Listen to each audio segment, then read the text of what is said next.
Hot diggity damn, it's Draped in Gold, your one-stop shop for NXT content all around the world. Once again, it's your host, Flobo Boyce. Flo Beto in the catbird seat. Thanks so much for watching this live. But as always, I'm not alone.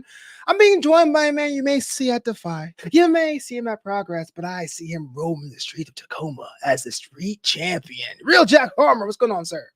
Man, I'm living the dream. Get to be here with you chatting about NXT before the big Spring Breakin show.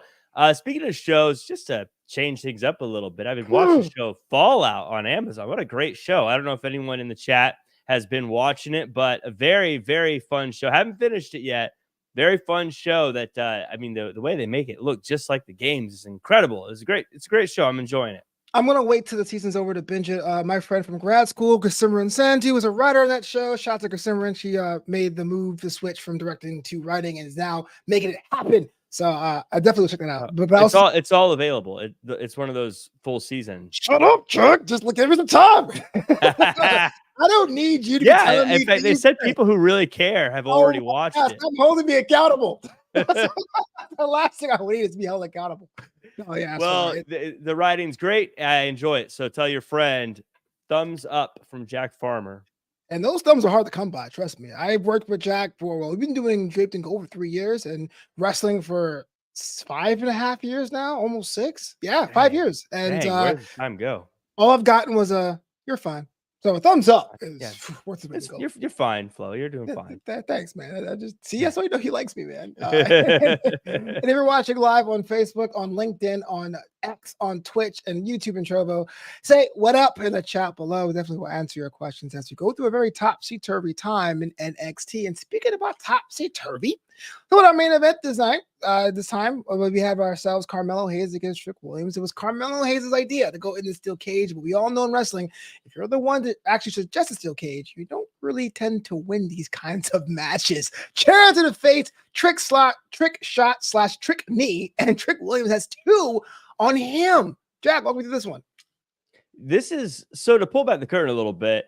When you watch these shows, you always take notes so that when we get to the time where it's time to actually talk about the show, you kind of have your talking points. I was so invested in this, I didn't write any notes. I was just so invested in the matchup.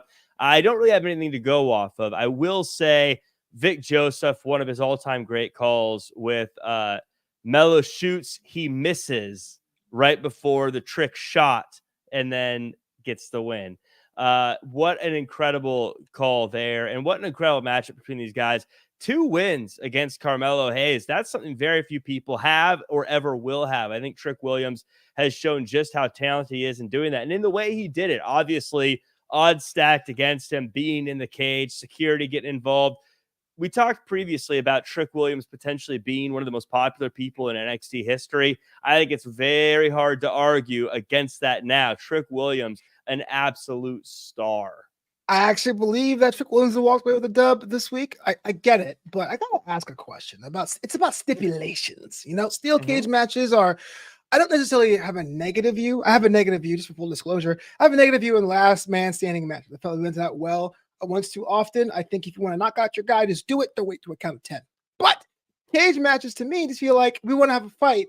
That's no disqualification, but have the crowd not be able to see it. I was trying, man, but that cage itself took me out of it. I saw it being set up, and it reminded me of the old blue cages of days of yore. What's your take on the actual stipulation of a cage match?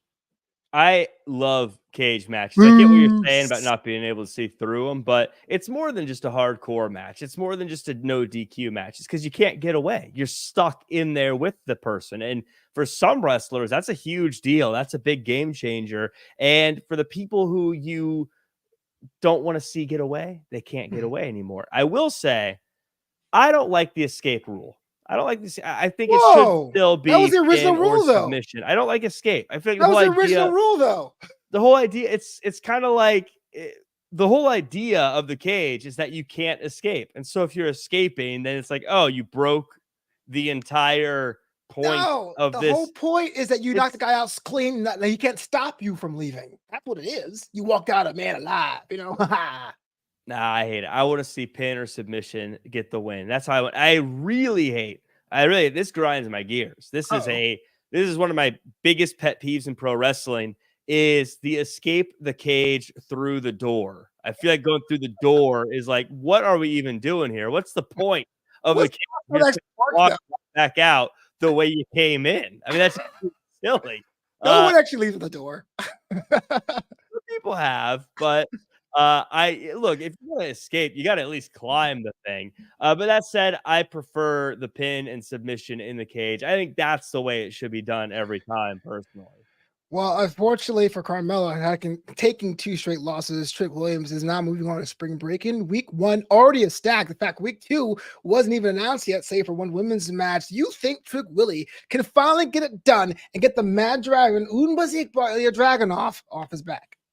I try not to let my emotions or my personal thoughts get involved. Well, calm down, Jack. No, but I really do hope Trick Williams wins. I really want him to get the win next week. I love Dragunov, but I think that the idea of Trick Williams leaving NXT without ever being the NXT champion is just a travesty. I think it would be so sad if he never made it. By the way, shout out Killer of Demons. Thanks for coming by. 669, baby. But I think it'd be such a shame if Trick Williams was to never become the NXT champion. I mean, we just said he might be the most popular NXT wrestler of all time. For him to never be the champion, I think would be just one of those really sort of sad things that you look back on and you think, how did that ever happen? Like Lance Storm never wrestling at WrestleMania. No one thinks about that. No one ever thinks about Lance Storm at all. Only the only one. I think about it at least 3 times. Yeah, it's your Roman Empire, but no one else thinks about Lance Storm. Even Lance Storm is like, me? Why? I mean, he did wrestle on a pre-show in Seattle, but I digress. The point is, I think that I really want to see him be the NXT champion at some point while he's in his main run. I know a lot of wrestlers have come back to NXT and have won championship gold, and that's great. But I feel like I want him to have it in this first iteration. I want him to win it. That said, I don't know if he will. I don't know if he can, because frankly, this was an emotional few weeks for him. This is an emotional few matches. And I think it's tough to get up that much for a match, like a cage match against your friend Carmelo Hayes in what has been the most storied rivalry of NXT, only at least in the past few years. To finish that, the next match is going to be tough. It's a tough one to get into. And so I think that Trick Williams really playing behind the 8 ball. We got to jump around a little bit because Trick Williams has a match against Ilya Dragunov next week. Our general manager, who's actually doing the most even-keeled job, if you think about it, Ava says, hey, Ilya, we're going to give you a match as well because you got to make sure that it's even Stevens for everyone. It was supposed to be an open challenge, but then it really wasn't open at all because the whole locker room showed up to fight him, but one man went through the back door, and his name is, here's bouncy, Javon Evans. And this match here was definitely a treat. Didn't think it will happen so early in Javon Evans' career. But Ilya Dragunov gets to win with Torpedo Moscow, which I learned today he spells it the German way, Moskau, because he's from Dresden. How about that? Ilya Dragunov beats Javon Evans in open challenge. The first thing about this matchup had me concerned. And you talked about it a little bit. Ilya Dragunov, open challenge, the entire locker room empties.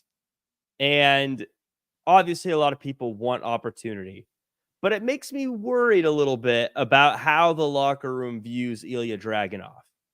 They all thought they had a chance. They all thought that they could have pulled this one off.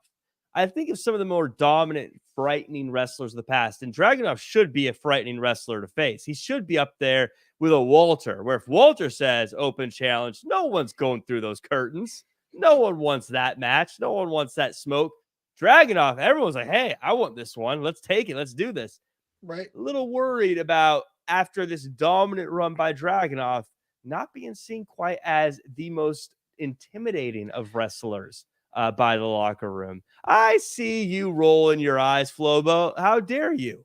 I first of all, I do dare roll your eyes at you because we'll actually. Well, how do you do it, Flobo?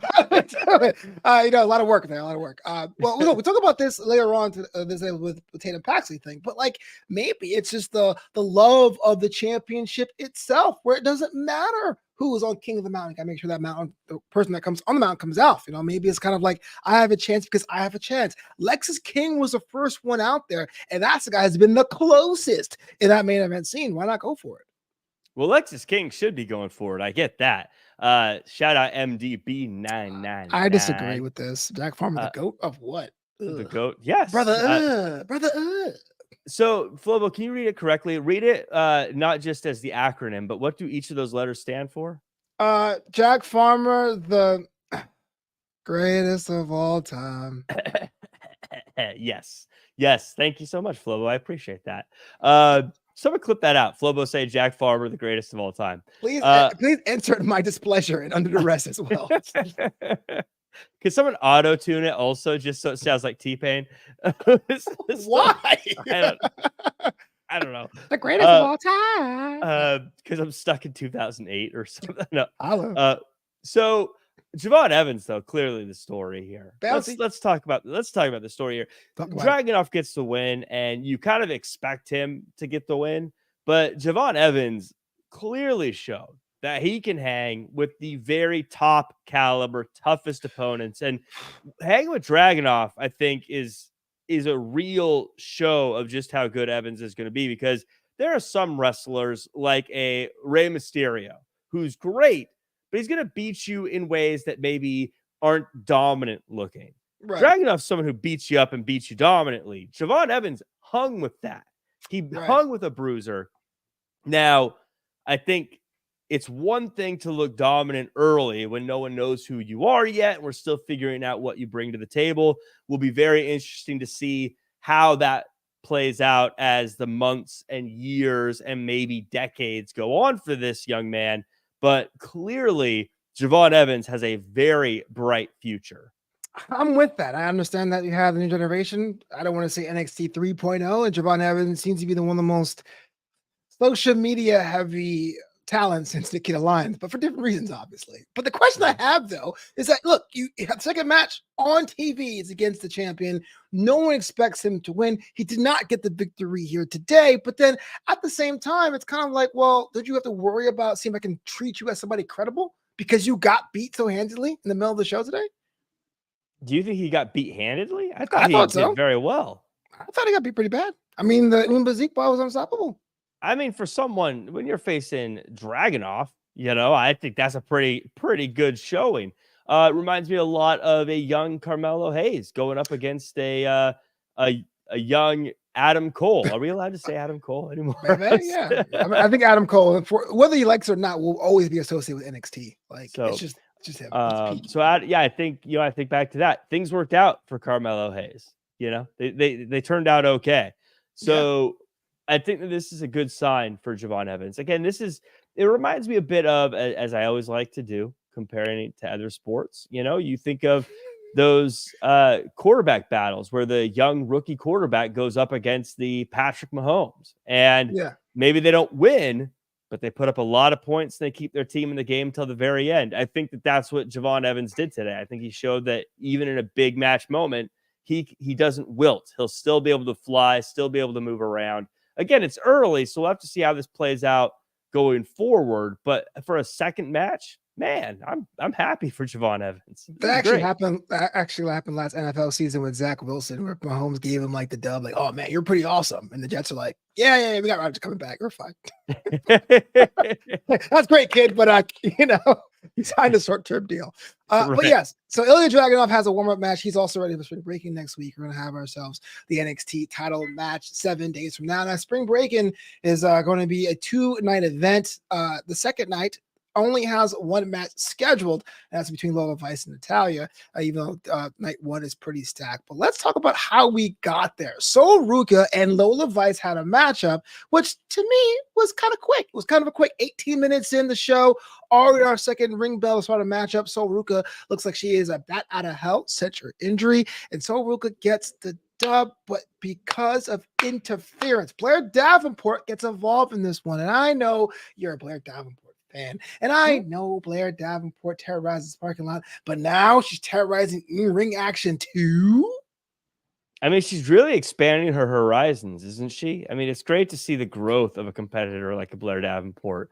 I mean, she knows where her strength is, but she's decided to push beyond that. They always say, don't get stuck in the box, step outside of the box, on top of the box, and look beyond the box. And that's how are you condoning this? How are you condoning this? This is terrible. John, the visionary, grab that brass ring. She didn't do anything. She totally impacted a matchup result without doing it the right way. Well, because Sol Ruca got in her business. This is what happens when you mess with Blair Davenport. If Blair Davenport wants something, let me give you all some advice. If Blair Davenport wants something, let her have it. And look, if she puts you on the shelf, if she breaks your kneecap and you're on the shelf for a year, consider yourself lucky that you get to come back at all. I think that's the way you should treat Blair Davenport. If Blair Davenport gives you an injury that you can come back from, count your blessings. Wow, that's terrible. Well, so Ruka and the Blair Davenport will get their no disqualification match next week. But then Lola Vice with the W in hand gets a message from Natalya. The match is already going to be official, but walk me through this because Natalya is a Guinness Book World Award winner for the female talent with the most matches, most wins, most losses, basically doing the Brett Favre tour. And to say the least, she is also the most decorated talent currently on the roster, save for Sheamus, right? So question I have for you, why does Natalya still seem like an underdog? Well, going into this one, it's not her territory. This is NXT. It's not her turf. Sucker. I mean, so she absolutely is on in an away game here, facing Lola Vice here. Also going into an underground match, I think is different for all the things that Natalya's done. This is different than what she's done in the past. So maybe that experience level isn't going to be there. The thing that worries me most for Natalya in this one is that she's got Carmen there training her, and I think that that's great. Lola Vice also has someone in her corner, and we don't know who that is yet. But Lola Vice seems very confident in who she has, and it worries me that Lola Vice is this confident in who she has, even though she knows what's awaiting her on the other side. I also think the underground matchup's going to play into Lola Vice's strengths. So as much of a fan I am of Natty, and look, I've been a fan of anything related to the Hart family, my entire wrestling fandom, I'm very worried about her in this one. Do you have an idea who that may be? You thinking a made up Elektra Lopez? You're thinking about one of Natalya's old rivals? What do you think? Well, if this is an underground match, I'm assuming it's someone who's going to have some kind of background in that world. I have no idea who could be available because also Natalya is a tough person to game plan against. She's been doing this for a while. So if you have someone who is so good that it can make Lola Vice confident that you're going to be ready for anything Natalya has, it's got to be someone big. I don't know who it is, but it's got to be someone very big. Yeah. Even money is on Shayna Baszler personally, but maybe because I mean the Bloodsport thing over at last year's WrestleMania, which people have said that NXT and Raw Underground are just watered down version of Bloodsport or a homage to Bloodsport. So I think the connection's there. That's actually a really great pick. I think I get one once in a while. Shayna Baszler, wow, that pick is fine. What? I hate you. All right. You know what they say? Humpty Dumpty. They never say Humpty Dumpty is an egg, but you kind of assume that Humpty Dumpty is. That's an interesting point. Okay. Yeah. Have you ever seen Sol Ruca surf? Ever? The water, the waves, the hang 10, but there's no board. I never see anything about it. Can anyone help me out with that? That is a very good point. I've never seen her surf. You're right. She's never actually been on the water, I don't think. She's been at the beach a few times, but I've been to the beach a few times. Doesn't mean I get to call myself a surfer. Don't man happened to Miami Beach without me, man. Yeah. It's been 4 months. Ninja Turtles must be upset because they surf as well, don't they? They surf. Yeah, subway surfing, sure. Or do they skateboard? Now they skateboard in the sewer tunnels, but that matters. Yeah. In the games they surfed, yeah. Okay, yeah, Cowabunga. So I do think that Sol Ruca needs to start bringing in some good old 80s surfer slang like radical and tubular. I'll be on board with that, actually. I mean, it might go into the Brindley Reese territory, but I might like the 80s throwback. It'd probably be terrible, but it'd pop me, so I'm excited for it. Exactly. The ratings are terrible, but these two guys in LA love it. Let's keep doing it. So bodacious. But Sol Ruca, what an athlete, though. Coming back from an injury, she seems like it feels like she hasn't missed a beat athletically. Yes. When she got into the ring and did the whole like squat and look at the camera, I'm like, girl, your knees. Like, why am I freaking out? But that's my knees. I've not been injured, but I worry about doing that every time I go for a run, man. Every time I go for a run. But I got to put the knee sleeves on if I'm doing any type of workout where my knee is bending. It's crazy. We're old men. I don't know what that is. We could be like in our 20s and be old men. We're just an old guy altogether. Yeah. Oh yeah. It happens, folks. Get ready. Another thing I'm complaining about, why isn't D'Lo Brown in the WWE intro these days? But I think I put that in here in the middle of the show, so you can't clip it out. Okay, our next match is up top. It's Metaphors, Noam Dar against Dijak, and it looks like a little bit of a clash of morale. Dijak is feeling himself after a string of victories, and Noam Dar felt like he had to defend the honor of Jakara Jackson. And, well, it's another matchup with a other involvement. This time, Menta gets involved in this one with Noam Dar getting the dub. Make this make sense. What is Metaphor doing? Why is Menta getting involved? And why can't he stay around doors? What are they doing? Look, Dijak is someone who everyone has said, myself included, has been on a tear lately, has been really moving up towards being a real contender for that NXT championship, has been completely unstoppable. But Noam Dar comes in, and I need to say, people need to quit sleeping on Noam Dar. I've been championing him since I saw him in NXT UK. He's one of the very best to do it, and now he got a win over Dijak. I think he is one of the baddest men in WWE, and I think that he deserves a shot at that NXT championship after a huge win this week. But the thing is, it wasn't a win that, as they say, clean. There was Oro Mensah just distracting the referee and costing Dijak the match. You don't become number one contender by being someone who's like, so open to having people cheat for you on your behalf. Look, wins are wins are wins, and Noam Dar is getting them. He also is one of the longest reigning champions in NXT history as the Heritage Cup champion. So he's someone who we know can be a champion. I think when you look at the resume, I don't know how you argue against Noam Dar being a number one contender. I argue because he didn't do it right. Didn't do it fair. Didn't do it by any kind of weighted results. He had an outside interference, he had outside help, and it was really the first of two matches where people were outside just becoming distractions. So look, stuff happens in pro wrestling, right? It happens all the time, I mean, we're not going to throw out Trick Williams' win just because some people tried to get into the cage. I mean, you could have. Wait a minute. That was Carmelo's guys. He can't. If Carmelo won, I would say yes. My point is, stuff happens. People get involved. You can't just throw things out every time some willy-nilly stuff goes down. That's crap, Jack, because anytime you shut on this show, you can go, oh, the referees didn't see it. They should be retrained. It's going to count. Bottom. Now you're like, oh, well, it happens. 1, 2, 3. I mean, I will say the fact that all this stuff was going on the outside and Noam Dar didn't lose his cool, kept focused on the prize, and was able to beat someone as dangerous as Dijak, I think just is awesome. And I think I take it personally because, as I say every week, you got this guy walking around named Dijak. I love it. And I'm glad that someone like Noam Dar is stopping it. You should add an E in there. I would totally buy the merch. But I'm just not being bitter, street champion or not. Let's talk about other men who are dangerous, because Ridge Holland is definitely having the weirdest time in NXT after walking away from wrestling 3 weeks ago. He's in a match this week. Okay. Because he choked out Joaquin Wilde backstage. Okay. Ridge Holland goes berserk and gets the win. I have 2 questions here. Well, actually, I have 3 questions here. What is Ridge Holland doing? What is Sean Spears doing, showing up after the match after Ridge Holland won? And more importantly, why did Booker T laugh when Vic Joe should have mentioned the CM Punk figurine? That was kind of funny. He was like, wow. Just kind of weird. I have a question of my own, and that is, I don't know what value it brings to show 2 wrestlers fighting backstage. But I will say that we have a matchup here that is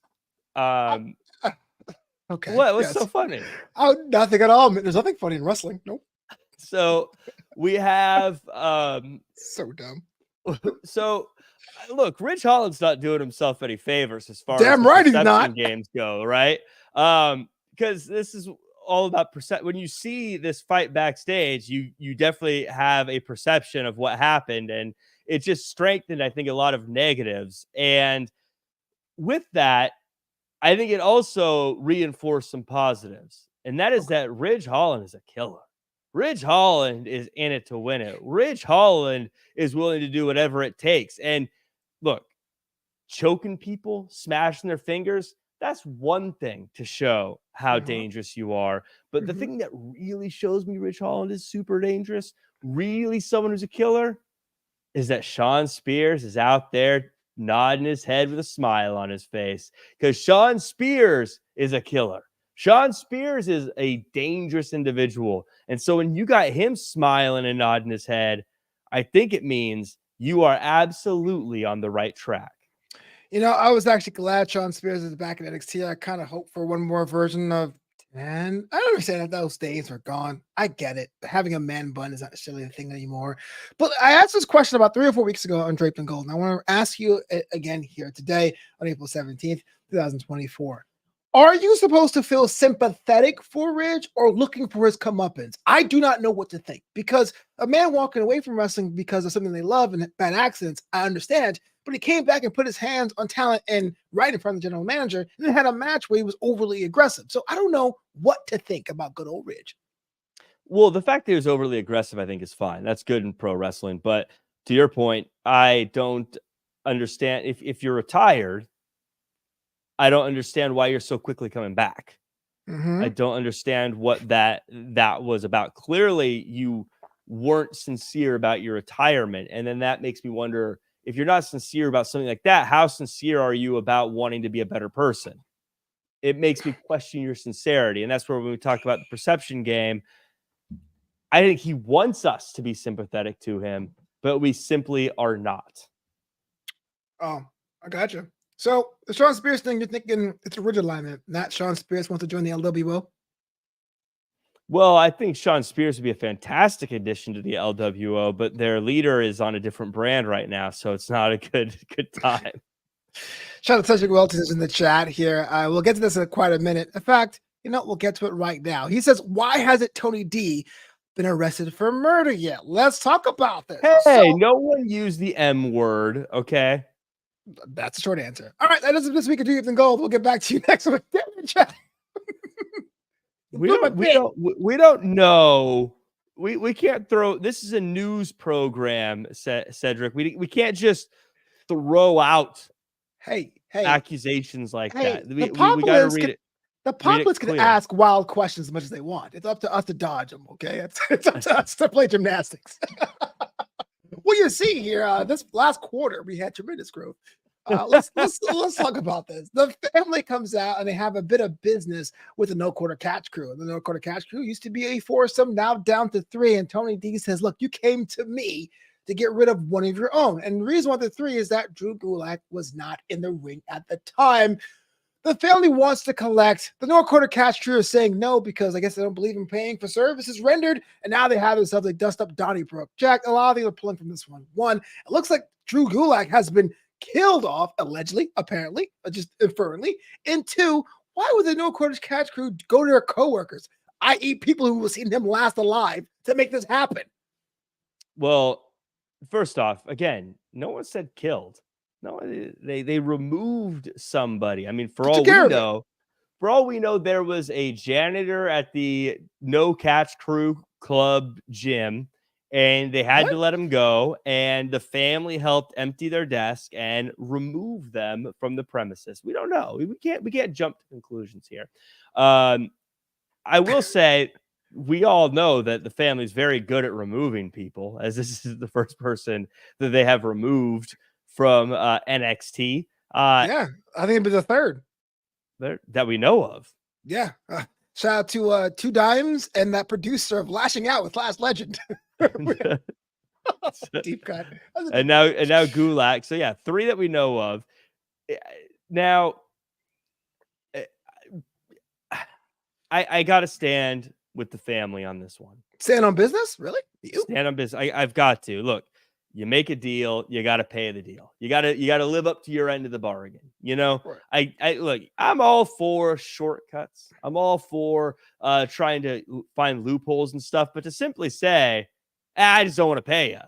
I disagree. No, that doesn't work. I disagree, Jack. With me, Flobo. Jack, let's be honest with you. I got to ask you a string of questions. Are you not an award-winning master of ceremonies, DJ, and all-around semi-decent guy? Amongst other things. Aren't you not somebody who's in high demand with such brands as Championship Wrestling from Hollywood, Santino Brothers, Prestige, and Defy? Yeah. Are you not somebody that could make your event go to a different level? I mean, you're very good at what you do. We have years of expertise. Yes, absolutely. And if someone books you, isn't the money in hand days before you do the job? Well, yeah. Well, what the hell? Tell me, it's just the worst gigs I've ever seen in my life. What are we doing here? You don't do it and say, hey, man, where's my money afterwards? You get the money first. That is true. That is true. But I stand on the business that you got to, if you agree to something, you got to pay. Now, I think that they have learned a very important lesson about signing contracts and getting deposits. The deposits. You know, I think you got to get a deposit next time. Get notarized too, yeah.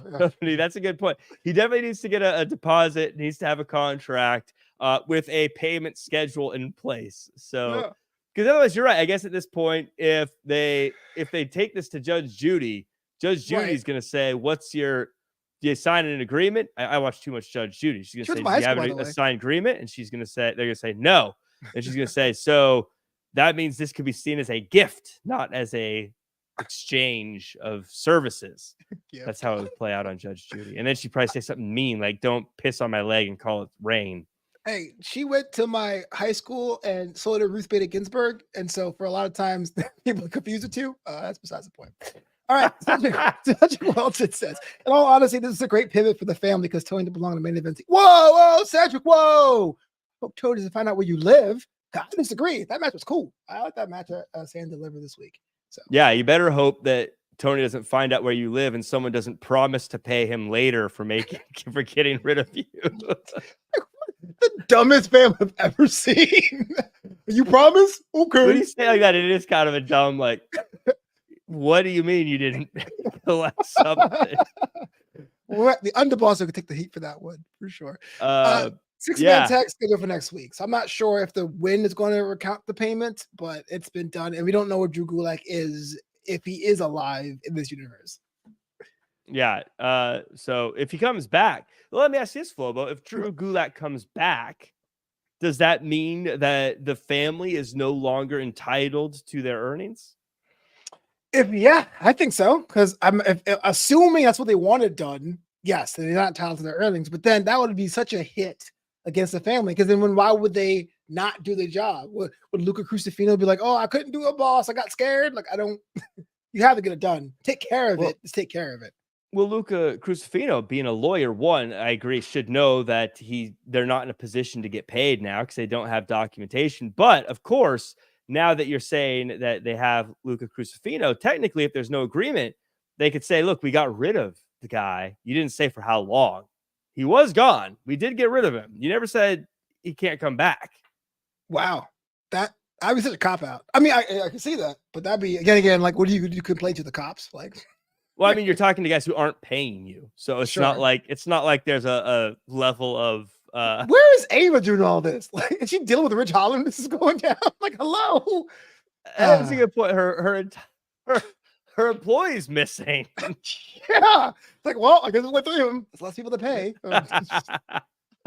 I hope if I get off by a mafia boss that someone at least says, where's Flobo? Just once. Just once.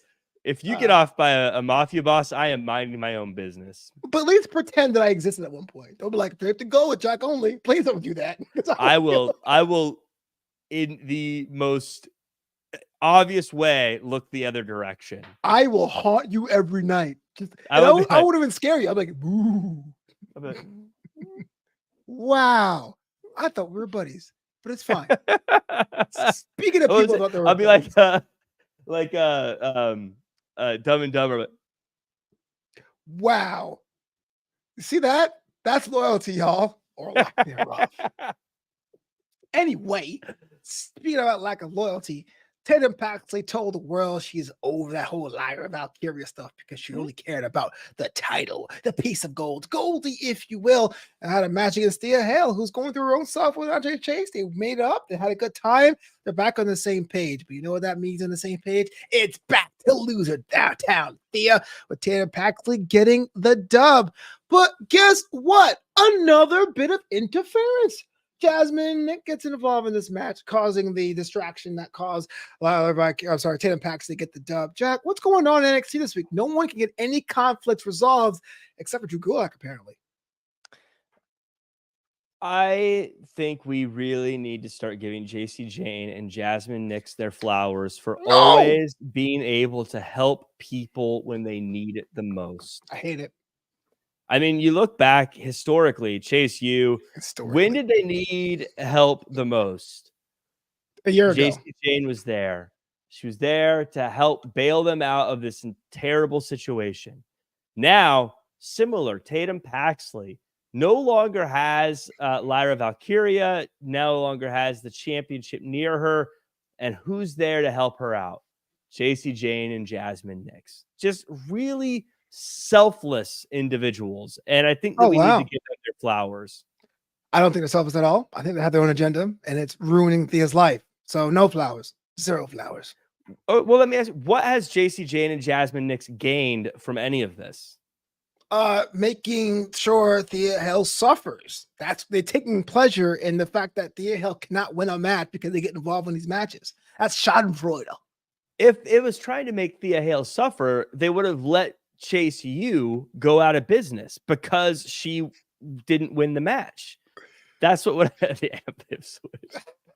All right, Cedric. You know what makes me feel old, Cedric and Flobo, is I wonder how many people understand that reference anymore. I don't. Well, I still have it on TV. Still fresh print on syndication, right? Well, that makes me feel old. Who's watching TV, Flobo? Everyone's streaming. Ow. Let's see. So, but yeah, but great reference though. They've not gained anything. If they wanted to hurt Thea Hale, they would have let Thea Hale know that the school closed because she was no longer she wasn't able to win the match. That's what hurt her the most. But I think the fact that they saved the school shows how giving they are. Now, they even tried to help Thea Hale, but I think at some point they were just like, look, you're a nerd. You're a loser. And so they quit hanging out with her. And Thea Hale should just be respectful of that. What? If someone said you're a loser, you go, I respect that. That's terrible. It's the worst thing you could possibly say to someone and have them respond to being like, you're an absolute jerk. I guess it's true. You might be right. It's never happened to me before, but you are a jerk. I swear. Anyway, besides the point, it's another matchup that didn't have a conclusion that was considered clean in the biz. But Tatum Paxley's on the tear now. She's becoming completely unhinged. And I know on this show a year ago, I've complained or lamented of how many people who are unhinged getting wrestling contracts at NXT. But this one here is the latest of a long line of people who plays with toys and has conspiracy boards and says she was never taught to be cool, but now she's going after her own. What is Ava doing at the asylum? Well, I think that Ava should be giving Tatum Paxley a one-on-one championship match instead of a triple threat. I think Tatum Paxley's earned it. She got a big win over Thea Hale, someone who we all talk about as being a number one contender type wrestler here. Also, I think that Tatum Paxley deserves it. She's got a really good story. We talk about Cody Rhodes' story and how he grew up and how he had this in his blood. You look at someone like a Roxanne Perez, who is a prodigy and is someone who's always wanted this. Tatum Paxley, I mean, she's someone who's always wanted that championship, the physical championship. She's always wanted that physical thing more than anybody else. And now she's at a place where she can get it. It's just unfortunate that Valkyria is an absolute jealous person who can't get over the fact that Tatum Paxley has leapfrogged her and is getting herself in a position to be the champion. It's so funny to me, Flobo, how when Valkyria is on top and she's the champion, she can't get rid of Tatum Paxley fast enough. Who are you? I'm the champion. Get out of here. Now that Valkyria has fallen, suddenly she can't get away from Tatum Paxley. She's chasing her down everywhere she goes. Guess what, Lyra Valkyria? When you climb to the top of the tree, all the branches you stepped on are what hit you as you fall back down. And Tatum Paxley smacked you good. What? First of all, Valkyria has fallen to like one of those movies, right? Like Olympus. But more importantly, the reason why she's going after Tatum Paxley is because she took her by the shoulder, her inner shoulder, and threw her into the side steps. Like, I would go after that too, would I not?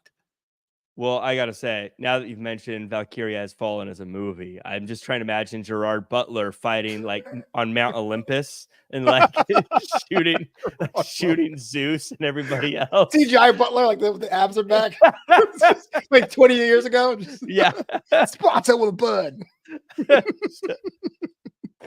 So dumb. Why make the movie? What are we waiting for?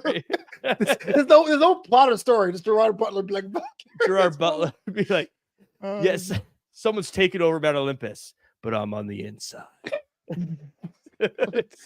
So, in any case, Valkyria, look, you had your chance to be friends with Tatum Paxley. You're a jerk.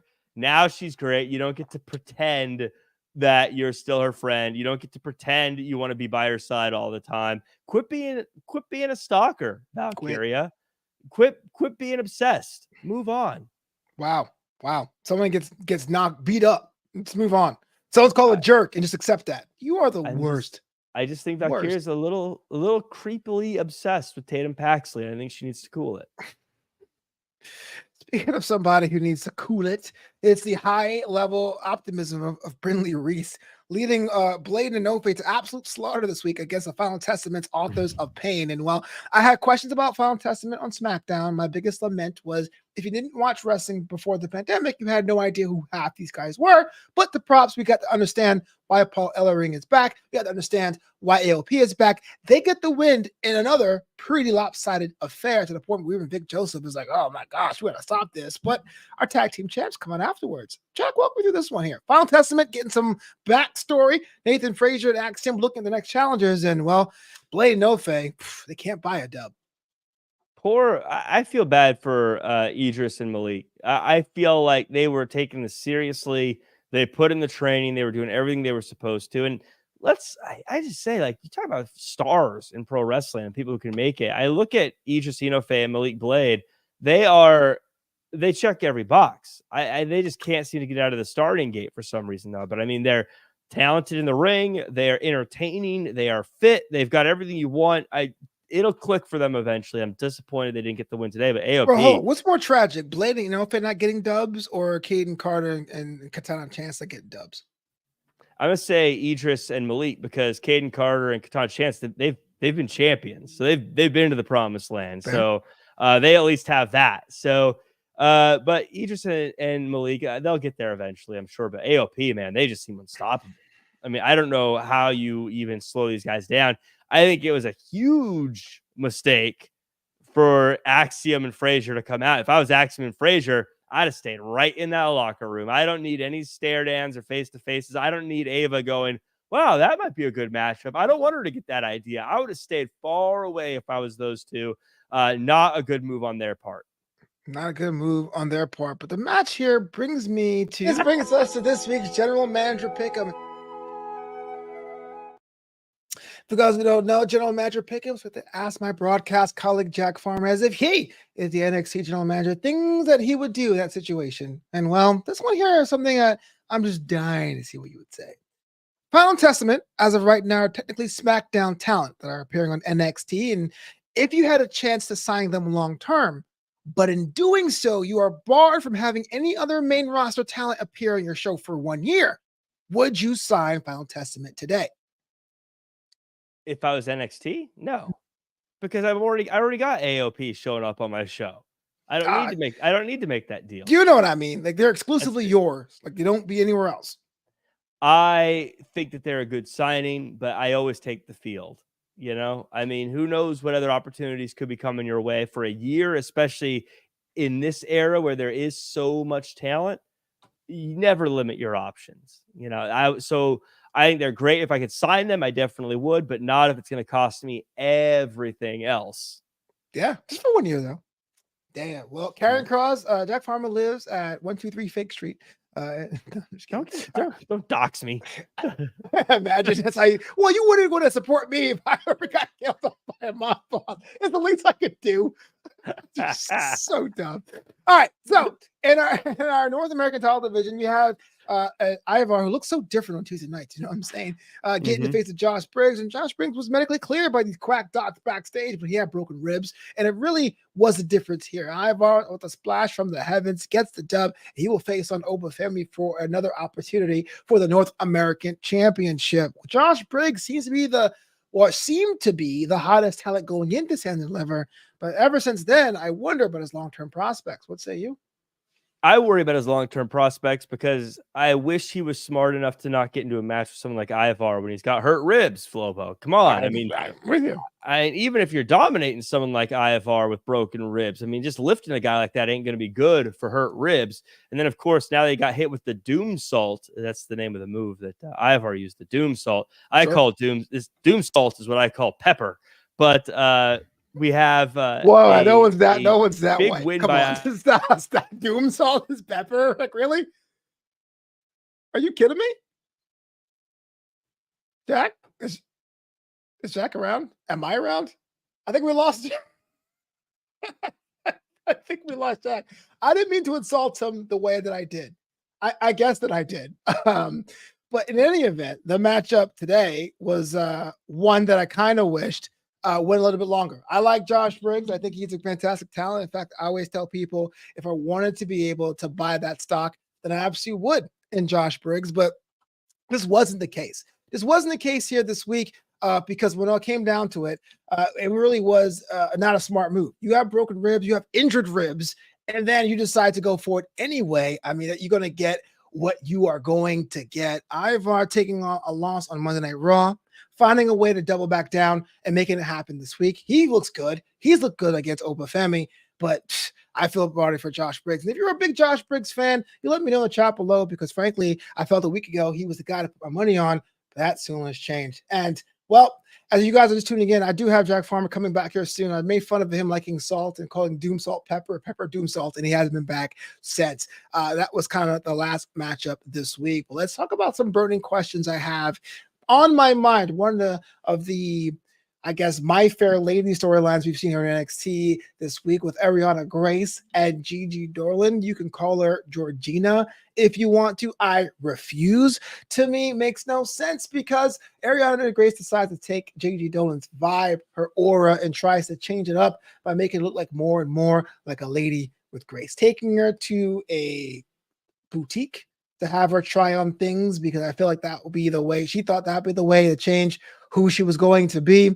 I get it. If you're Ariana Grace, I get it. Being able to show people or show other people that you can teach them to be a lot more graceful, if you will. But Gigi Dolan just accepting it. This makes no sense to me because it wasn't like Gigi and Ariana had a match where if Gigi lost, she would agree to do all these things. It is decided after the matchup that Ariana Grace was going to put a sash on Georgina and take her out. And she just goes on with it.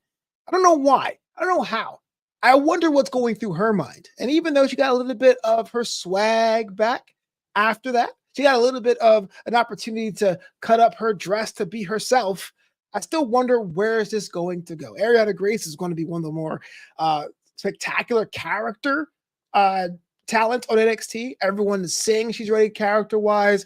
It's definitely a character we can all pretend to be. I see kids and even young adults dressing up like beauty queens when they're going to be out there in the crowd. But at the same time, I go, man, I want to see what Ariana Grace can do in the ring. And these things with Gigi Dolan, it's funny, it's great, but I wonder what happens next. Is Gigi going to fight for her comeuppance? Is she going to say, you know what, I'm tired of being this? It kind of takes me back to the whole Ted DiBiase, LA Knight, Cameron Grimes. Remember him, Cameron Grimes from NXT? Thing from the pandemic, which I loved. I thought it was the best storyline ever. But if you remember that one and why it's different is that the match that LA Knight and Cameron Grimes had LA Knight won. And so that was a wager that Cameron Grimes would be a manservant. So he had to do it. So he was like under duress. And so you really wanted Cameron Grimes to like man up and say this contract was over. But if you're G.G. Dolan and you didn't even have that agreement, but you're out there walking around with somebody on time, you show up on time and ready to be molded into somebody else. Well, I don't know if it should root for you or not. I'm a little confused when it comes to that sort of thing. But that's the deal. Well, that kind of rolls up around NXT this week. I know that Jack Farmer still has some technical difficulties. My MVP is Tony D'Angelo because apparently he could do his job out in the open in the middle of the ring with no consequences. Kind of trippy. Spring Breakin's next week. We will not be here next week. I had to go out of town for that one, but that's kind of a bummer. Thank you so much for checking out Draped in Gold. And as Jack Farmer would say, do your best and be yourself.